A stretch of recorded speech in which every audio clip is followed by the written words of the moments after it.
essa matéria que eu falar para você, viu, chamou muita atenção e uma das matérias mais comentadas aí da internet nos últimos dias, vamos dizer assim, né? Além de sorrir com Flávio Dino e abraçá-lo, o senador Sérgio Moro, do União Brasil, ele movimentou as redes sociais na última quarta-feira após ser divulgada uma foto da tela de seu celular em que ele recebe conselhos de um contato salvo como Mestrão. Uma das mensagens alertava o ex-juiz de que o couro está comendo nas redes sociais durante a sabatina de Flávio Dino no Senado. Além de muitas críticas, a revolta de quem até então apoiava e até administrava o ex-juiz, ficou o questionamento. Segundo ele, afinal, o que é Mestrão? Mestrão trata-se de Rafael Travassos Magalhães, que trabalha no gabinete do ex-juiz da Lava Jato, né, o Sérgio Moro. Antes, ele foi funcionário do deputado estadual Ricardo Arruda, do PL do Paraná. Rafael é mencionado numa investigação por suspeita de rachadinha no Estado. As informações são da coluna do Lauro Jardim no jornal O Globo. De acordo com o portal do Senado, Magalhães recebe um salário de R$ 7.100 como auxiliar parlamentar intermediário. Rafael já era conhecido como Mestrão desde quando trabalhava com o deputado Arruda, no Paraná. Ele tinha como hábito chamar todos de mestre, então ganhou o apelido no aumentativo. Na troca de mensagens flagrada pelo jornal Estado de São Paulo, o assessor orienta Sérgio Moro a não tornar público um eventual apoio ao nome de Dino. Segundo o escrito, está assim: não pode ter vídeo de você falando que votou a favor, senão isso vai ficar a vida inteira rodando.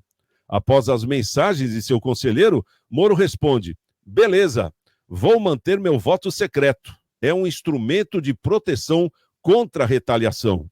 O deputado Arruda reagiu ao fato nas redes sociais, compartilhando a foto com a legenda, dizendo assim: a verdade sempre aparece. Vergonha, traidor. Marcelo, o Moro não contava com essa, hein? Pois é, né? É o teatro das tesouras aí, né? O teatro das tesouras. As máscaras vão caindo, né? Vão caindo, vai aparecendo, né? E hoje eu recebi, deixa eu ver se eu acho aqui, uma notícia que o Moro, tá aqui, ó. O Moro, ó, por abuso de poder, Procuradoria Eleitoral no PR, no Paraná, né, que é PR, pede cassação de Moro. Saiu Exatamente. no site de Galhas, né? Vejam as coincidências aí, né? 15 de dezembro, publicada essa notícia, né? E ontem, né, coincidentemente, né? Onde será que vai parar esse assunto aí da Procuradoria, né?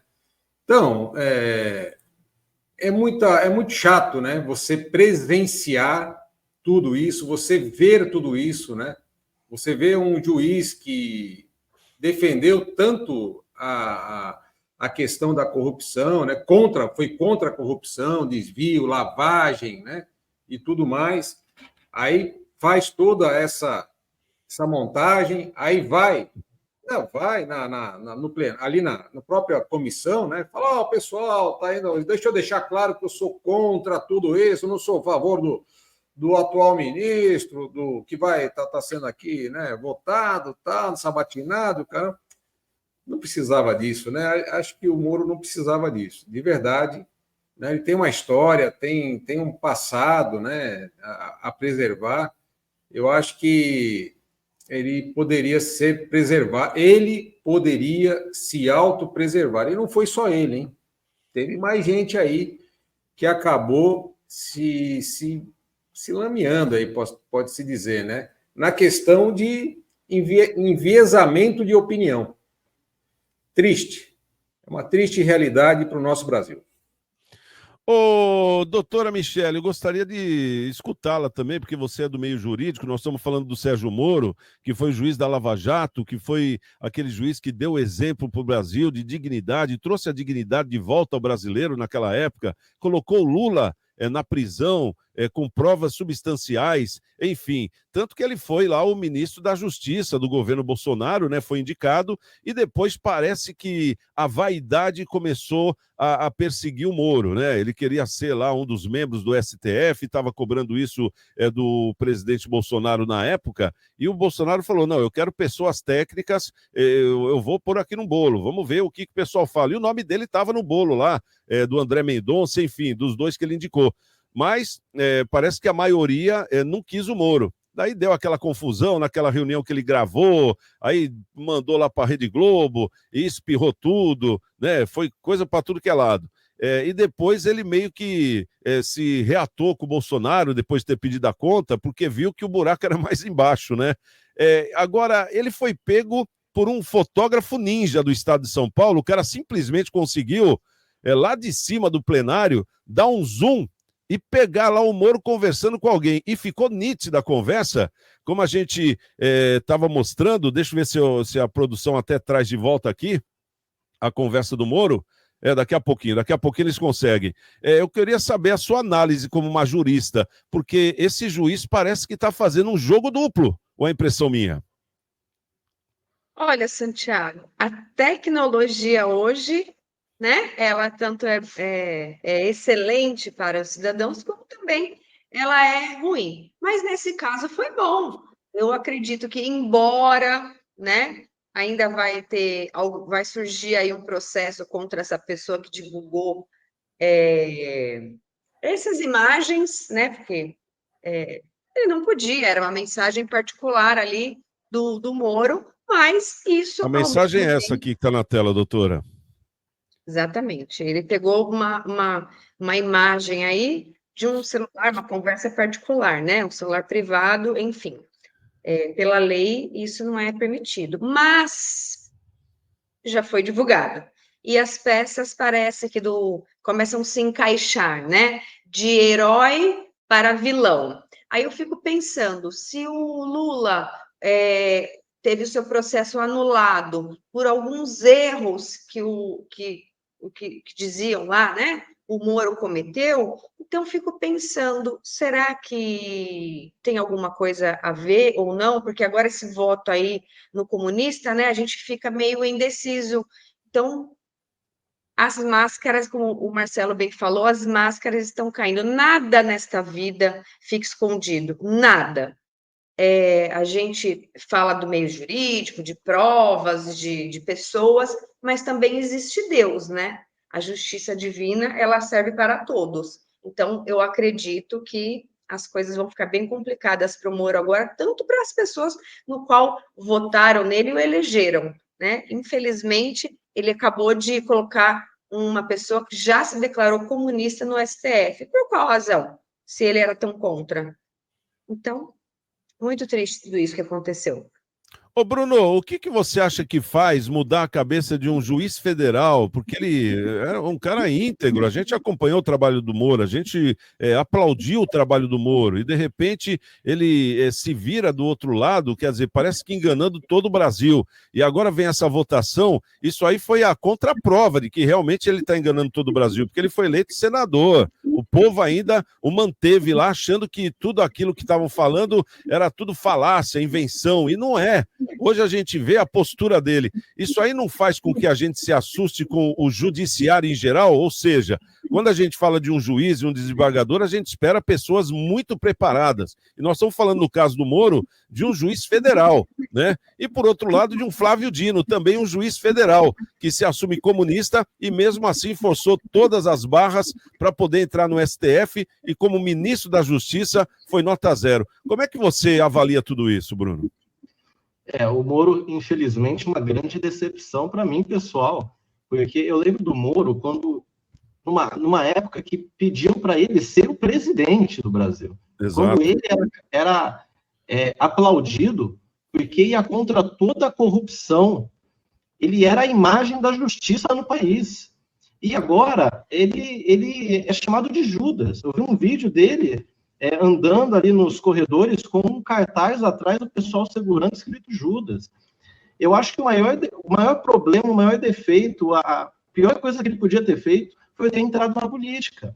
Ainda que venha do convite do ex-presidente Bolsonaro, a maneira como ele saiu decepcionou. Quando ele ganhou aquele dinheiro daquela empresa que estava sendo investigada pela Lava Jato, decepcionou. E ele vem decepcionando sucessivamente. E eu acho que o que aconteceu agora foi para acabar de vez com o nome dele, porque decepcionou muito os eleitores dele, que colocaram ele nessa posição hoje. É inacreditável que ele tenha tido essa atitude. Eu acho que quem votou nele está muito decepcionado. E quem não votou, que é o meu caso, está muito decepcionado porque lembra daquela época, todo o trabalho que ele fez, todo o discurso que ele fez, aquela imagem que ele representava para o país, ele jogou por água abaixo. É muito triste, e eu acho que depois dessa, ele tinha até que, acho que pedir para ser retirado do cargo, porque é realmente muito decepcionante, muito vergonhoso uma pessoa passar por isso.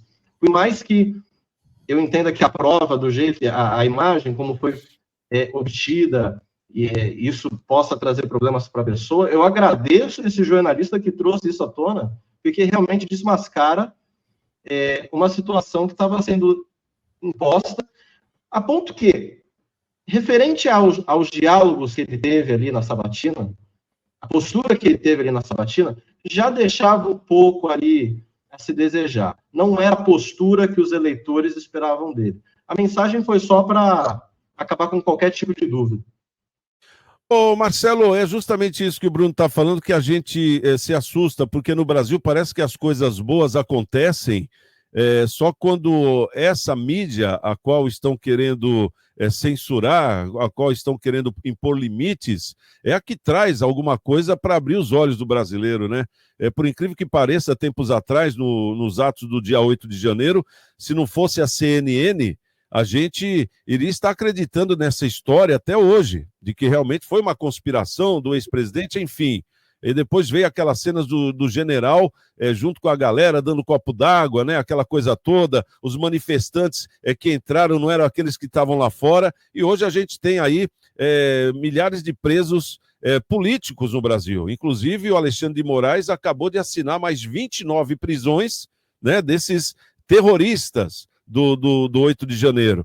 E agora a gente vê essa questão do Sérgio Moro, uma pessoa que a gente deposita, porque o brasileiro é uma pessoa do bem, é um povo do bem. Ele deposita a confiança sem precisar provar. É pelo jeito da pessoa, o jeito que ela fala, o jeito que ela trata, né? E outra, claro que tem lá também o currículo, né? Ele é um juiz federal, então a gente acredita mais ainda. Mas você acha que isso aí não começa a trazer uma série de desconfianças num efeito dominó em questão de justiça? Porque hoje a gente vê um STF chutando a Constituição, hoje a gente vê inversão de valores vindo do próprio judiciário, e agora uma traição, como falou aí o deputado Arruda do PL, né, do Sérgio Moro.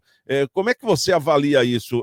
A imprensa, ela está para ser censurada, né? A gente sabe disso. Onde vamos parar, então? Se não é imprensa, o que vai acontecer? Olha, se não é imprensa, tem que ser por nós mesmos, né? Lá em 2002, quando o Lula entrou, o Teatro das Tesouras, no governo Fernando Henrique também, né? O Teatro das Tesouras funcionava muito bem, né? Muito tranquilamente. A imprensa não, né, ficava bem guardadinha, pouca gente tinha acesso à imprensa. Quem passava na frente das bancas de jornal via só as manchetes, mas não lia as notícias, não tinha como ler a notícia, não tinha, às vezes, nem como comprar o jornal. Hoje, não. Todo mundo tem acesso à informação. E todo mundo vê toda essa pouca vergonha que está acontecendo aí. E, óbvio, as opiniões elas vão mudando em questões de minutos, segundos, conforme a informação vai chegando. Então, eles querem cercear exatamente isso daí, Santiago. Se cercearem isso daí, a dificuldade realmente começa a ficar grande. Mas eu acho muito difícil que isso aconteça. Pode até cercear a imprensa, mas não vão cercear aí os meios de comunicação entre pessoas.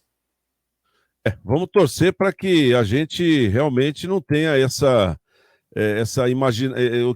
o que eu pelo menos estou imaginando, né, aí pela frente, né, no futuro próximo, né, pelo amor de Deus.